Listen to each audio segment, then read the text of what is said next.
Hello दोस्तों, आज का हमारा टॉपिक है एनर्जी रिसोर्सेस इन इंडिया।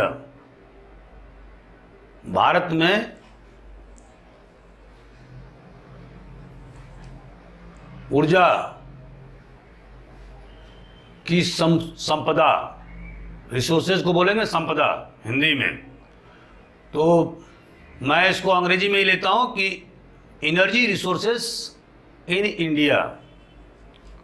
अब दोस्तों, आप सबको मालूम है कि हिंदुस्तान में या कहीं भी अगर आप प्रगति करना चाहते हैं, आर्थिक प्रगति करना चाहते हैं, तो सबसे पहले आवश्यकता किस चीज़ की पड़ती है? एनर्जी की। बिना ऊर्जा के आप आर्थिक क्रियाकलापों में द्रुत गति से विकास नहीं कर सकते हैं। तो दोस्तों, आज़ादी के बाद हमारे योजनाकारों का जो मुख्य उद्देश्य रहा वो क्या था कि अधिक से अधिक ऊर्जा मतलब बिजली पैदा किया जाए, ऊर्जा पैदा किया जाए और बिजली के माध्यम से देश का औद्योगिकरण किया जाए, खेती किसानी को बढ़ावा दिया जाए, इंफ्रास्ट्रक्चर मतलब आधारभूत संरचना को मजबूत किया जाए। तो एनर्जी जो है वो सबसे ज़्यादा महत्वपूर्ण कंपोनेंट है इंफ्रास्ट्रक्चर का, आधारभूत संरचना का। तो दोस्तों, आगामी 1 घंटे तक मैं आपको इस पर लेक्चर दूंगा। हर एक 10 मिनट पर मैं आपसे पूछूंगा, जहां पर आपको दिक्कत होगी मैं आपको उसका सॉल्यूशन दूंगा। तो दोस्तों, एनर्जी रिसोर्सेज इन इंडिया जो हमारा टॉपिक है, आप देखेंगे कि आज़ादी के समय में मात्र 2.3 हजार मेगावाट 1951 में पैदा करता था हमारा देश, मैंने इट वाज नॉमिनल। अभी 2016 में 265 हजार मेगावाट ये बिजली का उत्पादन हो रहा है। और चाइना और यूएसए के बाद में हमारा देश सबसे ज़्यादा बिजली का उत्पादन करता है, ये ध्यान में रखिएगा। दूसरी बात, जो वर्ल्ड शेयर में, पूरे विश्व में जो हमारे देश का जो एनर्जी प्रोडक्शन में जो शेयर है वो कितना है? 5.8%, next to China and USA, and it was growing at the rate of 2.3% in 2019। तो आप समझ सकते हैं कि किस प्रकार से हमारे देश में एनर्जी मतलब ऊर्जा के क्षेत्र में विकास हो रहा है, ग्रोथ हो रहा है। तो दोस्तों, अभी जो वर्तमान जो परिप्रेक्ष्य है उसमें हम क्या देखते हैं कि सबसे ज़्यादा जो बिजली का उत्पादन जो हो रहा है वो हो रहा है कोल से, कोयला से। 44% बिजली का उत्पादन कोयला से, जो कि ठीक नहीं है, क्योंकि हमारे पास में 30-40 साल तक ही कोयला का रिजर्व है, उसके बाद में कोयला समाप्त हो जाएगा। तो इस इंपॉर्टेंस को शिफ्ट करना हमारे योजनाकारों के लिए बहुत जरूरी है। दूसरा पॉइंट है, जो बायोगैस और जो वेस्ट है उससे 21.2% एनर्जी पैदा हो रहा है, बिजली पैदा हो रहा है, और नेचुरल गैस से 5.8% पैदा हो रहा है। ये खाका मैंने आपको प्रस्तुत किया है और धीरे धीरे मैं बताऊंगा कि किसका कितना शेयर है। दोस्तों, अगर आप एनर्जी को डिवाइड करेंगे तो इसके अनेक प्रकार के डिवीजन हो सकते हैं। जैसे पहला, कन्वेंशनल और नॉन कन्वेंशनल। जैसे मैंने अभी बोर्ड पर लिखा है कि कन्वेंशनल में क्या क्या क्षेत्र आते हैं, what are the fields that are included in conventional source of energy. First point is coal, second is petroleum, third is natural gas, fourth is hydro electricity, इसको आप कन्वेंशन भी कह सकते हैं, नॉन कन्वेंशन भी कह सकते हैं। और न्यूक्लियर को भी आप आज की तारीख में कन्वेंशन भी कह सकते हैं और non conventional source of energy भी कह सकते हैं। क्यों, उसके बारे में दूसरे डिवीजन बताऊंगा। Non conventional source of energy क्या है? जैसे आपको मालूम है, पूर्व के लेक्चर में भी हमने बताया हुआ है, सोलर जो इनएग्जॉस्टिबल है, आप कितना भी खर्चा करिए ये खत्म होने वाला नहीं है। और चूंकि हिंदुस्तान जो है वो ट्रॉपिकल क्षेत्र में आता है, it is located at the tropical zone. और मैंने ज्योग्राफी क्लास में बताया था कि इसका लोकेशन क्या है, 8 डिग्री नॉर्थ से लेके 37.5 डिग्री नॉर्थ लैटिट्यूड। और सालों भर यहां पर धूप रहते हैं। तो ये हम लोग बहुत ज़्यादा लक्की हैं इस मामले में। तो यहाँ पर सोलर एनर्जी के बहुत ज़्यादा संभावना है, जिसको कि अभी तक हम दोहन नहीं कर पाए हैं। दूसरा है विंड, हवा से भी एनर्जी तैयार की जा सकती है और गुजरात के कोस्टों पर की जाती है प्रचुर मात्रा में। जियोथर्मल, इसके स्कोप हमारे देश में थोड़ा कम है। और बायोगैस, आप जानते ही हैं, जो अभी हमने बताया, इसके भी बहुत ज़्यादा स्कोप है। जो टोटल 21.2% जो टोटल जो एनर्जी जो प्रोडक्शन होता है हमारे देश में, उसमें 21.2% इसकी भागीदारी है। और इसके अलावा टाइडल, ज्वार भाटा से भी बिजली पैदा की जाती है। तो these are the components of non conventional source of energy. एक और प्रकार से इसका डिवीजन हो सकता है, and what is this? Renewable और नॉन रिन्यूएबल। रिन्यूएबल मतलब कि जैसे सोलर एनर्जी, अब इसको एग्जॉस्टिबल है, ये कोई खत्म नहीं हो सकता है।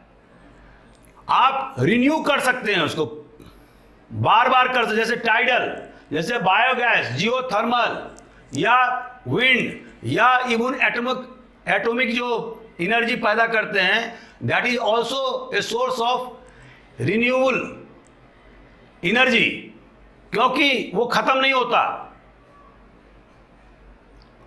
तो दोस्तों, ये और कुछ जो नॉन रिन्यूएबल है, मतलब जिसको कि एक बार इस्तेमाल करने के बाद में आप दोबारा इस्तेमाल नहीं कर सकते। सब फॉर एग्जाम्पल कोल, कोयला, पेट्रोलियम। एक बार आपने पेट्रोलियम पदार्थ का इस्तेमाल कर लिया, उसके बाद दोबारा आप इस्तेमाल नहीं कर सकते। नेचुरल गैस, या तो ये सारे जो non renewable source of energy हैं, तो इसको बचा के रखने की आवश्यकता है, ताकि पूरी तरह से हम खत्म ना कर दें। तो दोस्तों, ये दूसरे प्रकार का हुआ, एक non renewable source of energy, एक रिन्यूएबल सोर्स ऑफ एनर्जी। एक तीसरा भी प्रकार होता है, एंड व्हाट इज दिस? वो होता है commercial and non commercial. Commercial and non commercial, इसका मतलब क्या हुआ? जैसे गांव देहातों में आप देखते होंगे कि जैसे फ्यूल वुड है, जलावन के लकड़ी या चारकोल या गोबर से बने हुए कंडा, जिसको कि कौ डंग बोलते हैं अंग्रेजी में, या एनिमल वेस्ट या animal power, all these things are included in non commercial source of energy. और ये हमारे देश में प्रचुर मात्रा में मिलता है, क्योंकि हमारे यहां जो एनिमल पावर है वो विश्व में सबसे ज्यादा है। तो इसीलिए जो non commercial source of energy है वो भी बहुतायत में हमारे देश में मिलता है। तो these are the kinds of the sources of energy. दोस्तों, अब इसके बाद में दोस्तों कोल, पहले हम लेते हैं कोल को, कोयला। अब जैसे अभी अब आपको मैंने बताया कि एनर्जी सोर्सेज में कोयला का हमारे देश में बहुत महत्वपूर्ण स्थान है। और अभी जो टोटल जो इलेक्ट्रिसिटी पैदा होता है उसमें कोयला 44% जो है ना उसकी भागीदारी है। लेकिन विडंबना क्या है, प्रॉब्लम क्या है कोयले के साथ में? 2-3 बातें हैं, उसको नोट करिए। पहला कि कोयला एक कंसंट्रेटेड एरिया में मिलता है। बहुतायत में कोयला जो है एक कंसंट्रेटेड एरिया में मिलता है, जैसे झारखंड, छत्तीसगढ़, उड़ीसा, ये जो बेल्ट है यहां पर कोयला 90% से ज्यादा मिलता है हिंदुस्तान में। तो दोस्तों, अगर आप इंडस्ट्री लगाना चाहते हैं, मान लो तमिलनाडु में, सपोज केरल में, तो कॉस्ट ऑफ ट्रांसपोर्ट इतना ज़्यादा बढ़ जाएगा कि आपको जो टोटल उसके बाद में जो कोई भी आप प्रोडक्ट बनाएंगे तो उसमें कॉस्ट ऑफ प्रोडक्शन जो है ना बहुत ज़्यादा बढ़ जाएगा। तो इसका मतलब क्या हुआ कि हमारा जो इंडस्ट्रियलाइजेशन जो है, जो खास करके हैवी इंडस्ट्री या बेसिक इंडस्ट्री जो है, वो हम ज़्यादा दूर नहीं ले जा सकते। और संजोग ऐसा है कि कोयला और लोहा जो बेसिक इंडस्ट्री के मेन कंपोनेंट हैं, वो हिंदुस्तान में इन्हीं 3 जगह में, जिसको कि आजकल झारखंड कहते हैं, ज्योग्राफिकली इसको छोटा नागपुर बेल्ट कहा जाता है और इसको रूर ऑफ इंडिया भी कहा जाता है। तो यहां पर जो है कंसंट्रेशन है। दूसरा माइनस पॉइंट क्या है कि हमारे पास में हाई ग्रेड क्वालिटी का कोयला नहीं है। इसके कारण से हमें कोकिंग कोल जो है ना विदेशों से आयात करना पड़ता है। ये हमारा माइनस पॉइंट है। दोस्तों, जैसा कि आप जानते हैं कि 4 प्रकार के कोयले हमारे देश में उपलब्ध है। पहला पीट,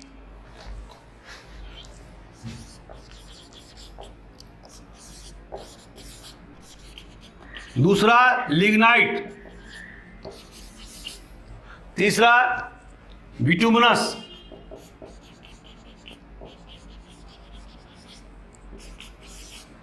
और चौथा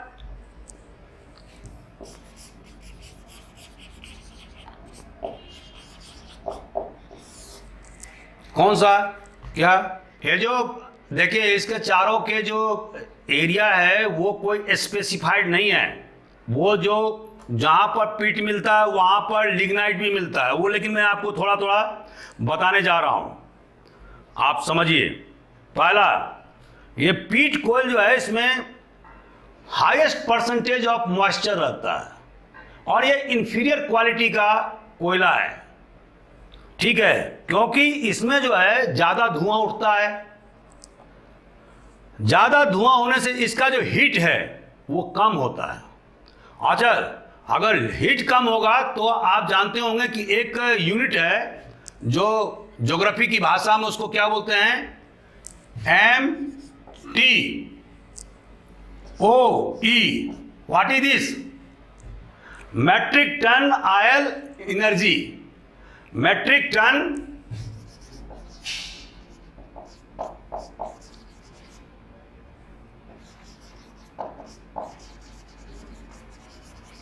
अब दोस्तों, मैट्रिक टन आयल एनर्जी का मतलब क्या हुआ? इसका मतलब हुआ कि 1 टन आयल मतलब तेल, मतलब पेट्रोल, जलाने पर जितना एनर्जी पैदा होता है उससे जो है ना कोई भी चीज को जो है ना हम तुलना करते हैं, उसी वो एक रेफरेंस पॉइंट है कि मान लीजिए कि 100 क्विंटल कोयला जलाने पर हमें मान लो एक किलो कोयला हमने जलाया सपोज, तो उसको कंपैरिजन में 1 किलो या 1 लीटर तेल को जलाने पर कितना ज्यादा एनर्जी पैदा हुआ? मान लो सपोज 5 हॉर्स पावर पैदा हुआ, और अगर कोयला जलाते हैं 1 किलो तो मान लो 1 हॉर्स पावर या 2 हॉर्स पावर जो है वो कोयला एनर्जी पैदा हुआ। तो इसका मतलब जो हम कोल का जो कैपेसिटी है इस MTOE के माध्यम से वो क्या है, 2.5 गुना कम है। तो इस आधार पर इसका पूरा कैलकुलेशन किया जाता है। आपका जो क्वेश्चन था कि ये जो पीट, लिग्नाइट, बिटुमिनस और जो एंथ्रेसाइट है, ये कहाँ कहाँ पाया जाता है। तो दोस्तों आपको मैं बता दूं कि हमारे यहाँ हिंदुस्तान में 2 प्रकार के कोयले पाए जाते हैं। पहला गोंडवाना टाइप ऑफ कोल और दूसरा टर्सरी टाइप ऑफ कोल। अब एक तो ये विभाजन है, इसमें 98% जो है ना गोंडवाना टाइप ऑफ कोल मिलता है। और जो इसका जो एरिया है वो मैंने आपको अभी बताया कि एरिया क्या है, कि दामोदर वैली, झारखंड, उड़ीसा, छत्तीसगढ़, ये सारे जो एरिया हैं ये गोंडवाना टाइप ऑफ कोल मिलता है। और 2% जो मिलता है उसको बोलते हैं टर्सरी टाइप ऑफ कोल। ये कहाँ पाया जाता है?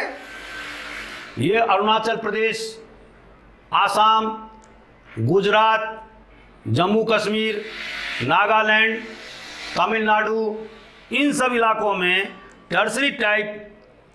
और इस टर्सरी टाइप कोल को क्या बोलते हैं? एक दूसरा नाम भी है, जो नोट कर लीजिए, ब्राउन कोल, भूरा कोयला। एक तो ये क्लासिफिकेशन हुआ, और दूसरा क्लासिफिकेशन मैंने क्या कहा कि 4 प्रकार के क्लासिफिकेशन आपको बताया मैंने। पहला पीट, दूसरा लिग्नाइट, तीसरा बिटुमिनस, चौथा एंथ्रेसाइट। आपका क्वेश्चन ये था कि ये चारों प्रकार के जो कोयला है वो कहाँ कहाँ मिलता है। तो दोस्तों जैसे मैंने पीट बताया, अब ये most inferior quality of coal है, और ये आपको सारे झारखंड के इलाके में मिलेंगे। जहाँ का कोयला मिलता है ना, उड़ीसा में या आपका जो गोंडवाना ट्रैक्ट में जो भी इलाका पड़ता है, ये इलाका कौन सा है? उड़ीसा, झारखंड, छत्तीसगढ़, और ये जो बेल्ट है इसको गोंडवाना ट्रैक्ट्स भी बोलते हैं।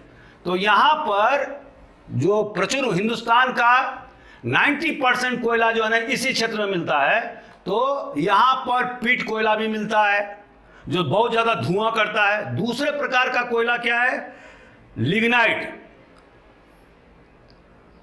दोस्तों लिग्नाइट कोयला जो है उसको अभी मैंने क्या कहा आपको कि टर्सरी जो कोयला है उसको ब्राउन कोल भी कहते हैं, और इसका दूसरा नाम क्या है? लिग्नाइट कोल भी है। तो दोस्तों ये कहाँ पाया जाता है? अभी मैंने आपको बताया कि निवेली में,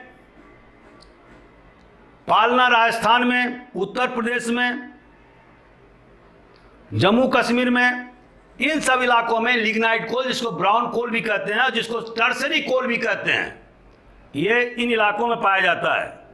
तो तमिलनाडु और इसके अलावा गुजरात और केरल में भी थोड़ा थोड़ा ये लिग्नाइट कोल पाया जाता है। इसके बाद में एक और कोयला है जिसको बोलते हैं बिटुमिनस, जो मैंने लिखा, उसको दूसरा नाम क्या है? ब्लैक कोल, काला कोयला भी इसको कहते हैं। और हजारों लाखों वर्षों के, आप जानते हो कोयला कैसे बनता है? तो वैज्ञानिकों का ये कहना है कि लाखों वर्षों के दबाव के कारण जो सेडिमेंट्री रॉक है, आपको मालूम होना चाहिए कि 3 प्रकार के रॉक होते हैं, जो आपको ज्योग्राफी की क्लास में हमारे टीचर ने पढ़ाया होगा, इग्नियस, सेडिमेंट्री एंड मेटामॉर्फोसिस। तो 3 प्रकार के रॉक होते हैं। तो इसमें जो कोल का जो फॉर्मेशन होता है जियोलॉजिकली, वो कैसे होता है? सेडिमेंट्री रॉक में। और सेडिमेंट्री रॉक में अंडर द प्रेशर, हजारों साल, लाखों साल के प्रेशर के कारण कोल का, कोयला का निर्माण होता है, जिसके बारे में आप जानते होंगे। दोस्तों जो बिटुमिनस कोल है उसमें 60 to 80% कोल होता है, और हमारे देश में ये सबसे ज्यादा कमर्शियली यूज किया जाता है। ठीक है, इसी से कोकिंग कोल भी पैदा किया जाता है। जब बिटुमिनस कोल को in the absence of oxygen heat किया जाता है, गर्म किया जाता है, तो उससे कोकिंग कोल बनाया जाता है। क्योंकि आपको मैंने अभी पहले बताया था कि कोकिंग कोल का भारी अभाव है हमारे देश में, इसलिए विदेशों से मंगाना पड़ता है। और दोस्तों कोकिंग कोल का इस्तेमाल कहाँ होता है? For the formation of steel. Steel के, इस्पात के उत्पादन में कोकिंग कोल का महत्वपूर्ण, मानो एक महत्वपूर्ण कंपोनेंट है। तो ये इसको कैसे बिटुमिनस कोल को जब without the availability of oxygen जब हीट किया जाता है तो कोकिंग कोल का निर्माण होता है, और इस कोकिंग कोल को इस्पात बनाने में किया जाता है। ये बिटुमिनस कोल जो है वो कहां कहां मिलता है, जो आपका क्वेश्चन था। पहला झारखंड में, दूसरा उड़ीसा में, तीसरा छत्तीसगढ़ में, चौथा वेस्ट बंगाल में, और पांचवा महाराष्ट्र, और छठा मध्य प्रदेश में। ये एरिया है बिटुमिनस कोल के। दोस्तों एक लास्ट प्रकार का जो कोल है उसका नाम है एंथ्रेसाइट। अब ये एंथ्रेसाइट जो है ये हाई क्वालिटी का कोल होता है, और ये बहुत वोलेटाइल भी होता है। इसमें जो आग की मात्रा होती है ये अन्य तीनों कोयले से बहुत ज़्यादा इसमें लेटेंट हीट होता है, और इसीलिए बहुत ज़्यादा एक्सपेंसिव भी होता है। ये भी मिलता है हमारे देश में, जो झारखंड के एरिया में और अपना उड़ीसा में या छत्तीसगढ़ में, लेकिन इसका भी जो मात्रा है वो कम है in comparison to bituminous and peat coal. दोस्तों अब हमारा जो अगला पॉइंट है वो क्या है। एक क्वेश्चन आपको ये पूछा जाता है कि कोल कहाँ कहाँ मिलता है, कोयले का उत्पादन कहाँ कहाँ होता है। तो आप लिखिएगा कि सबसे ज़्यादा जो है कोयला जो है झारखंड में मिलता है, जिसको पहले छोटा नागपुर भौगोलिक एरिया उसका नाम है छोटा नागपुर, जो अभी झारखंड प्रदेश बन गया, जो बिहार से कट के बना है। दूसरा उड़ीसा, तीसरा छत्तीसगढ़ जो मध्य प्रदेश से कट के बना है, चौथा वेस्ट बंगाल, और पांचवा मध्य प्रदेश। ये 5 महत्वपूर्ण राज्य हैं जहां पर कि कोयला, जो मैंने आपको सीरियल वाइज जो राज्यों के नाम लिए, तो सबसे ज़्यादा कहाँ मिलता है, उसके बाद थोड़ा कम, उसके बाद इस टाइप का मैंने नाम लिया। ये 5 प्रकार के जो राज्य हैं उसमें सबसे ज़्यादा झारखंड में 29, पूरा जो हिंदुस्तान में जो कोयला मिलता है उसका 29%, 29% जो है वो केवल झारखंड में मिलता है। उसके बाद 24% उड़ीसा में, और 16% जो है वो छत्तीसगढ़ में, 11% मध्य प्रदेश में, और इस तरह से आंध्र प्रदेश, महाराष्ट्र, उत्तर प्रदेश, इन सब राज्यों में भी बहुत कम मात्रा में लेकिन कोयला मिलता है। दोस्तों लेकिन प्रोडक्शन के मामले में, as far as the production, annual production is concern, सबसे ज्यादा प्रोडक्शन कहाँ हो रहा है, पीट। ये सब प्रकार, देखिए ये जो कोयले हैं, केवल लिग्नाइट को कोयला जो मैंने आपको ब्रोन कोल को बताया, वो क्या बताया मैंने, आप कंफ्यूज मत होइए। मैंने कहा कि ये टर्सरी टाइप ऑफ कोल है, और इसके क्षेत्र भी हैं, क्योंकि ये 2% मिलता है पूरे भारतवर्ष में। You know, lignite coal is also called brown coal, and where they are found, Arunachal Pradesh, Assam, Gujarat, Kerala, Jammu Kashmir, Nagaland, Tamil Nadu, ये सब क्षेत्रों में थोड़े थोड़े मात्रा में मिलते हैं। अभी हमारे देश के जो औद्योगिकीकरण के जो विकास है, इनमें इनका जो योगदान है वो क्या है, नेग्लिजिबल ही है, ठीक है, क्योंकि इनका मात्रा हमारे देश में ज़्यादा मिलता नहीं है। Only 2% are available. अब आप समझ सकते हैं 98% क्या है, गोंडवाना टाइप ऑफ कोल, और इसका कंसंट्रेशन सबसे ज़्यादा कहाँ है, झारखंड में, उड़ीसा में, हाँ, और छत्तीसगढ़ में। मध्य प्रदेश में भी मिलता है शहडोल इलाका में, लेकिन उनकी तादाद कम है। ओनली 11% आप लिखिएगा, चूंकि एमपीपीएससी दे रहे हैं, तो only 11% of the entire coal available in the country is found in Madhya Pradesh. तो दोस्तों एंथ्रेसाइट, तो इस प्रकार से 4 प्रकार के कोयले, और इसमें सबसे ज्यादा जो बेहतर क्वालिटी का कोयला होता है, जिसमें कि बहुत ज्यादा ताप होता है, हीट होता है, वो है एंथ्रेसाइट, और ये सबसे ज्यादा महंगा कोयला भी है, लेकिन इसकी तादाद बहुत कम है, और ये भी छोटा नागपुर बेल्ट में मिलता है। और इसी सिंगरौली के कोयले के उत्पादन से वहां पर जो ओबरा थर्मल प्लांट है, ओबरा लिख लीजिए, OBRA, वहां पर कोयले का सप्लाई से, थर्मल प्लांट से बिजली पैदा किया जाता है। एक और कोल फील्ड है मध्य प्रदेश में जो कहना मैं भूल गया था, पेंच कान्हा तवा कोल फील्ड। ये दोस्तों, it lies in the Chhindwara district and its quality, in quality it is like coking coal, मतलब हाई ग्रेड की कोयला मिलता है यहां पर। ठीक है, जो कोकिंग कोल के बारे में अभी हम बता रहे थे, वो जो हमारे यहाँ मध्य प्रदेश में इसका जो बेल्ट है वो कहाँ है, छिंदवाड़ा डिस्ट्रिक्ट में, जिसको नाम दिया गया है पेंच कान्हा तावा कोल फील्ड। अब पेंच कहाँ पर है ये आपको मालूम है, सिवनी में, एंड सिवनी में और छिंदवाड़ा के बॉर्डर पर है पेंच राष्ट्रीय उद्यान, जहाँ पर कि आपको टाइगर मिलते हैं, ठीक है, और विभिन्न प्रकार के जंगली जानवर मिलते हैं। ठीक है दोस्तों, कोल इंडिया, आपको एक क्वेश्चन, अभी तो ये तो प्रीलिम्स के लिए क्वेश्चंस अभी तक मैंने आपको बताया। अब जो मेंस जो क्वेश्चन, जो एग्जामिनेशन होगा, तो उसमें आपको पूछेगा कि what are the problems of coal industry in India. तो आप उसमें क्या क्या लिखेंगे, पहला अनइक्वल डिस्ट्रीब्यूशन ऑफ कोल, जैसा मैंने आपको बताया कि कुछ राज्यों में तो कोल भरमार है, बहुत ज्यादा है, और कुछ राज्यों में तो कुछ भी नहीं है, जैसे पंजाब, हरियाणा, राजस्थान, ये जो इतना बड़ा बेल्ट है, या गुजरात में थोड़ा थोड़ा वो मिलता भी है लिग्नाइट, जिसको ब्राउन कोल मैंने आपको बताया, टर्सरी कोल। लेकिन ये जो इतना बड़ा बेल्ट है, दे आर टोटली डिन्यूडोर फॉर्म, माने कोल से रहित इलाका है, कोयला से रहित इलाका है।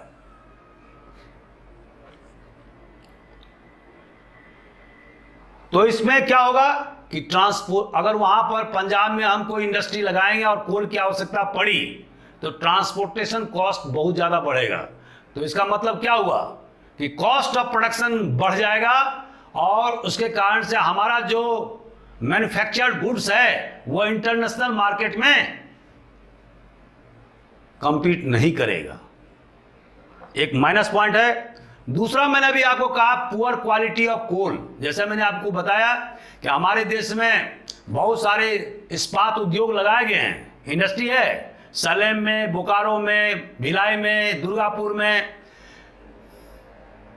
राउरकेला में, इन सब जगहों पर बड़े बड़े स्टील प्लांट लगाए गए हैं, और वहां पर कोकिंग कोल की आवश्यकता होती है, और भारत सरकार को करोड़ों रुपए खर्च करने होते हैं कोकिंग कोल को दूसरे देशों से आयात करने में। क्यों कि हमारे यहाँ का जो कोल का जो, हालांकि मिलता बहुत आयत में, लेकिन उसका क्वालिटी जो है वो है इंफीरियर, ये समस्या है। तीसरा, कोयला खदानों से कोयला ले जाने के लिए जो ट्रांसपोर्टेशन सिस्टम जिस प्रकार का होना चाहिए वो कमजोर है, जिसके कारण से ट्रांसपोर्टेशन कॉस्ट बढ़ जाता है, और एक जगह से दूसरे जगह कोयला ले जाने में बहुत टाइम लगता है। चौथा, जो कोयले का जो खदान में जो खनन होता है, माइनिंग होता है, वो भी ऑब्सोलीट प्रकार का है, मतलब पुराने समय के हिसाब से। तो पर यूनिट प्रोडक्शन, जिसको प्रोडक्टिविटी कहते हैं, उत्पादकता कहते हैं, बाय ईच लेबर, पर लेबर, ये हमारे देश में सबसे कम है। इसको बढ़ाने की जरूरत है, ताकि माइनिंग का जो कॉस्ट है उसको कम से कम किया जाए with the support of the better technology, और अभी भारत सरकार इस पर प्रयासरत भी है। दोस्तों, एक पॉइंट जो माइनस है वो है शॉर्टेज ऑफ पावर सप्लाई, और जैसा कि मैंने आपको बताया कि 1965 के बाद से हमारे देश में लगातार जितना हम एनर्जी पैदा कर रहे हैं उससे ज़्यादा हम खर्चा कर रहे हैं, और इसके कारण से हमेशा कहीं ना कहीं पावर शॉर्टेज रहता है। हालांकि पूरे देश में इलेक्ट्रिफिकेशन कर दिया गया है, लेकिन अभी भी ये कोई कह नहीं सकता कि 24 घंटे बिजली देने की स्थिति में कोई भी राज्य है। तो व्हाट डज दिस इंडिकेट, मतलब यह है कि जितना हमारा कंजम्पशन है उससे कम हमारा प्रोडक्शन है, उस फ्रंट पर हमें आगे बढ़ना होगा। चाइना की तरह, चाइना की तरह द्रुत गति से हमें एनर्जी प्रोडक्शन पर पूरा ध्यान देना होगा, बाय आवर ऑन एफर्ट और by FDI, foreign direct investment. इससे हम बच नहीं सकते। तो यहां पर पावर शॉर्टेज होने से खनन का काम रुक जाता है। और लास्ट में फायर, आपने देखा होगा कि बहुत सारे जो कोयला खदान है, जैसे झरिया, 40 साल से उसके नीचे आग लगी हुई है और हमारे बहुमूल्य कोयला जो स्टोर है वो बर्बाद हो रहा है। और हमारे पास भी इतना बड़ा टेक्नोलॉजी नहीं है कि हम आग को बुझा सकें। जमीनें धंस रही हैं और ये कोई 2-4 दिन से आग नहीं लगी है, वर्षों से आग लगी हुई है झरिया और उसके आसपास जो झारखंड में पड़ते हैं और धनबाद के आसपास। और एक और इंपॉर्टेंट समस्या है वाटर लॉगिंग। आप देखते हैं खदानों में पानी भर जाता है, उसको निकालने में बहुत समय लगता है। ये these are the problems of coal industry. दूसरा जो हमारा टॉपिक होगा, आपको क्वेश्चन ये भी पूछ सकता है कि आपके द्वारा कोयला को संरक्षित करने के लिए क्या क्या प्रयास किए जा सकते हैं। तो दोस्तों, इसमें आप लिखेंगे कि जो पहला, जैसे कोकिंग कोल हमारे देश में बहुत कम मात्रा में मिलता है, तो उसको केवल हम मेटलर्जिकल पर्पसेस से इस्तेमाल करें, दूसरे अन्य पर्पस से ना करें। वैसे भी हम बहुतायत में उसको आयात करते हैं। दूसरा, जो लो ग्रेड जो कोयला है उसको नए टेक्निक के माध्यम से उसको वॉश करें। उसके जो इम्प्यूरिटीज है, जिसको अशुद्धियां हैं, that has to be removed by the modern technology, so that the, मैंने आप जो अभी बताया था MTOE, metric ton oil energy, बढ़ सके उसका। मतलब उसमें हीट का जो गुणवत्ता है, क्वांटिटी है, उसको बढ़ाया जा सके। अभी हमारे देश में एक बीमारी और है कि हम लोग क्या है कि जहां पर प्रचुर मात्रा में आसानी से कोयला मिलता है वहां तो उसको माइनिंग कर लेते हैं, फिर आगे बढ़ जाते हैं। ये नहीं होना चाहिए। अगर माइनिंग हो रहा है तो प्रॉपर तरीके से होना चाहिए और वहां जितने भी तादाद में कोयले मिलते हैं वो पूरी तरह से वहां से ट्रांसपोर्ट होने के बाद ही दूसरे खदान में जाने की अनुमति मिलना चाहिए। ये नहीं कि पर्टिकुलर खदान का, ए नाम के खदान का 50% आपने दोहन कर लिया, फिर बी नाम के खदान पर आप पहुंच गए और वहां पर भी 40% खदान का आपने यूटिलाइज किया और बाकी छोड़ दिया। तो वहां क्या होता है, फिर चोर, बदमाश, स्मगलर ये कोयले का कालाबाजारी करने शुरू कर देते हैं। तो क्योंकि वहां पर सुरक्षा व्यवस्था समाप्त हो जाती है, गवर्नमेंट के कर्मचारी या दूसरे लोग, प्राइवेट ऑपरेटर सब वहां से चले जाते हैं। तो ऐसी स्थिति में होना यह चाहिए कि कैजुअल वे में कभी भी माइनिंग की प्रक्रिया नहीं किया जाए, क्योंकि कोयला जो है वो हमारे एनर्जी रिसोर्सेज का बहुमूल्य कंपोनेंट है। एक और इंपॉर्टेंट फैक्टर है कि कोयला खदान में माइनिंग करते समय सेफ्टी, माने सुरक्षा का विशेष रूप से ध्यान रखा जाना चाहिए। और साथ साथ जो आपने देखा होगा, पहले भी हमारे देश में एक चास नाला माइनिंग में दुर्घटना हुआ, जिसमें बहुत सारे मजदूर मारे गए थे 70-80 के दशक में। तो ये जो सेफ्टी नॉर्म्स है उसका विशेष रूप से ख्याल रखना चाहिए। और इसके अलावा जो इन्वायरमेंट है, जो पर्यावरण है, उसको नुकसान नहीं पहुंचे, उस पर भी विशेष रूप से ध्यान देने की आवश्यकता है। हमारे वैज्ञानिकों को प्रोत्साहित किया जाना चाहिए और नए नए जो माइंस हैं उसको डिस्कवर करने का, खोज करने का कोशिश किया जाना चाहिए। इसके अलावा हमें non conventional source of energy पर ज़्यादा फोकस करना चाहिए। और जो मैंने non conventional source of energy आपको solar, tidal, wind, biogas, geothermal, इसके बारे में बताया, उस पर ज़्यादा से ज़्यादा हमारा कंसंट्रेशन या उपयोग करने की होनी चाहिए, जैसे चाइना या दूसरे देश में हो रहा है, ताकि जो हमारा जो बहुमूल्य जो रिजर्व है कोयले के रूप में, वो उसको सुरक्षित रखा जा सके। और अंत में कड़े कानून का प्रावधान होना चाहिए, ताकि जो स्मगलर हैं, जो चोर हैं, जो इस तरह के कोयला कालाबाजारी कर रहे हैं, उनके खिलाफ में सख्ती से निपटने के लिए पुलिस को और एग्जीक्यूटिव को मजबूत किया जाना चाहिए, ताकि इस प्रकार की घटना धड़ल्ले से नहीं हो पाए। तो दोस्तों, ये सारे पॉइंट्स थे जो हमने कोल सेक्टर के बारे में आपको बताया। मैं अभी 10 मिनट आपको पेट्रोलियम पर बोलूंगा। दोस्तों, जैसा कि आप जानते हैं कि करीब 80 से 82% पेट्रोलियम जो है वो हमें बाहर से आयात करना पड़ता है, और हमारा फॉरेन एक्सचेंज रिजर्व का बहुत बड़ा हिस्सा इसमें चला जाता है। जब भी ओपेक कंट्री के द्वारा, ओपेक मतलब जानते हैं आप, OPEC, what is this OPEC? Oil producing, exporting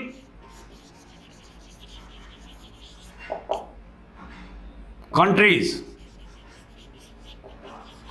ये ओपेक संस्था करीब 27-28 देशों का एक ऑर्गेनाइजेशन है, जो बड़े बड़े तेल उत्पादक देश हैं, ठीक है। ये ओपेक संस्था बनाया हुआ है, और ये दाम को घटाने, दाम को बढ़ाने, इनकी मीटिंग होती है और ये बढ़ाते हैं, घटाते हैं, ठीक है। तो हमारा जो है वो 1973 से ये बीमारी शुरू हुआ, ठीक है। तो सबसे ज़्यादा जो हमारा जो फॉरेन एक्सचेंज है वो कहाँ चला जाता है? पेट्रोलियम पदार्थों के इंपोर्ट में, और इसकी तादाद बहुत ज़्यादा है, लगभग 82%। मतलब सिर्फ और सिर्फ हम 18% अपने देश की आवश्यकताओं की पूर्ति करते हैं इंडियन घरेलू उत्पादन से, जबकि सरकार के द्वारा अनेक बहुत प्रयास किए गए। अभी आपने देखा होगा कि पहले केवल जो है जो ऑयल जो प्रोड्यूस होता था वो कहाँ होता था? असम और उसके आसपास के इलाके में। अभी आपने देखा होगा कि बॉम्बे हाई में जो समुद्र में है, बॉम्बे से थोड़ी दूर में, गुजरात में, आंध्र प्रदेश में, तमिलनाडु में, अरुणाचल प्रदेश में, इन क्षेत्रों में भी ऑयल का दोहन किया जा रहा है, एक्सट्रैक्ट किया जा रहा है। लेकिन उसके बावजूद भी हम क्या देखते हैं कि सिर्फ और सिर्फ जो हमारा जो कंजम्पशन है उसमें सिर्फ हमारे घरेलू उत्पादन का कितना भाग है? ओनली 18%। यह हमारे लिए सबसे बड़ी समस्या है। अब दोस्तों, लेकिन भारत सरकार ने एक काम किया हुआ है, जो विदेशों से जो तेल उन्हें आयात करना पड़ता है, तो अनेक प्रकार के उन्होंने रिफाइनरीज यहां स्थापित किया हुआ, तेल शोधक कारखाना, और जो विदेशों से तेल आयात होता है इसका रिफाइनरी होता है, और फिर भारत सरकार उसको एक्सपोर्ट करती है दक्षिण एशियाई देशों में और अन्य देशों में। तो इससे क्या हो रहा है कि भारत सरकार पर जो टोटल जो पैसा, जो 82% जो निर्भरता है, वो घट के कितनी आ जाती है? ओनली 25%। आप समझ रहे हैं मेरी बात को? तो बहुत सारे जो तेल शोधक कारखाना लगाए गए उसके पीछे राज क्या है?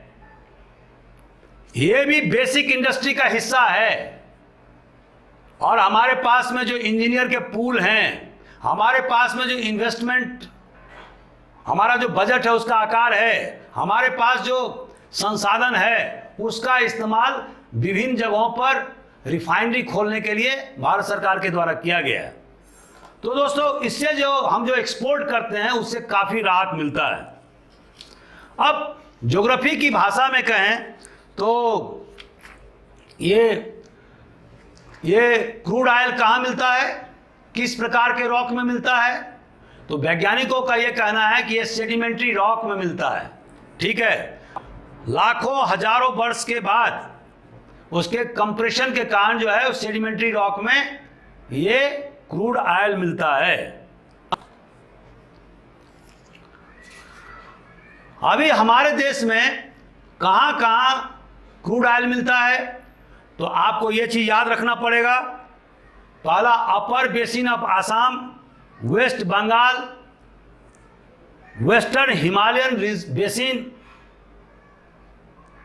Rajasthan Saurashtra Kutch basin, northern Gujarat basin, Ganga valley basin, coastal Tamil Nadu, Andhra Pradesh और Kerala basin, Andaman and Nicobar coastal basin, और यहाँ से एक्सट्रैक्शन का भी काम होता है। ऑफशोर ऑफ खंभात, जो गुजरात का ऑफ द कोस्ट,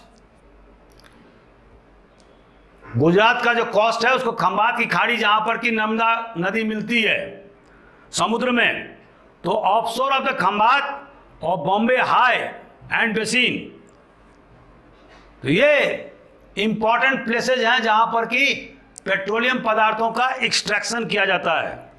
दोस्तों 1950-51 में हमारे देश में जो प्रोडक्शन था वो था 0.27 मिलियन टन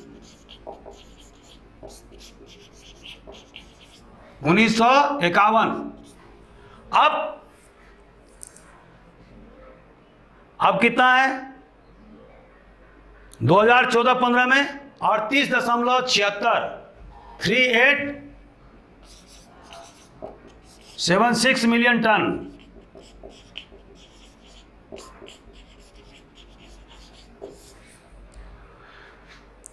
तो आप समझ सकते हैं कि किस तरह से अधिक जो है ना एक्सट्रैक्शन का काम देश में हो रहा है। लेकिन चूंकि हमारे देश में पेट्रोलियम पदार्थ बहुतायत तो नहीं मिलता है, इसके कारण से हमें अधिक से अधिक पेट्रोलियम प्रोडक्ट्स अन्य देशों से, जैसे ईरान से, सऊदी अरबिया से, कुवैत से, इन देशों से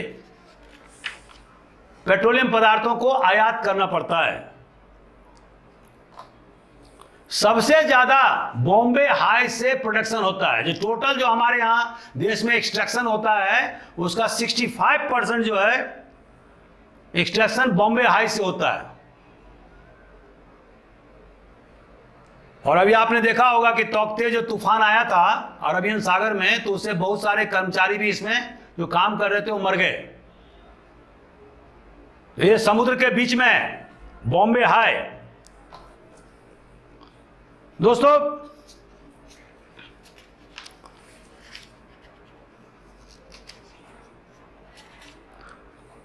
हमने पाइपलाइन के बारे में कल बहुत डिटेल में बताया था, तो आज मैं उसके बारे में नहीं बताऊंगा।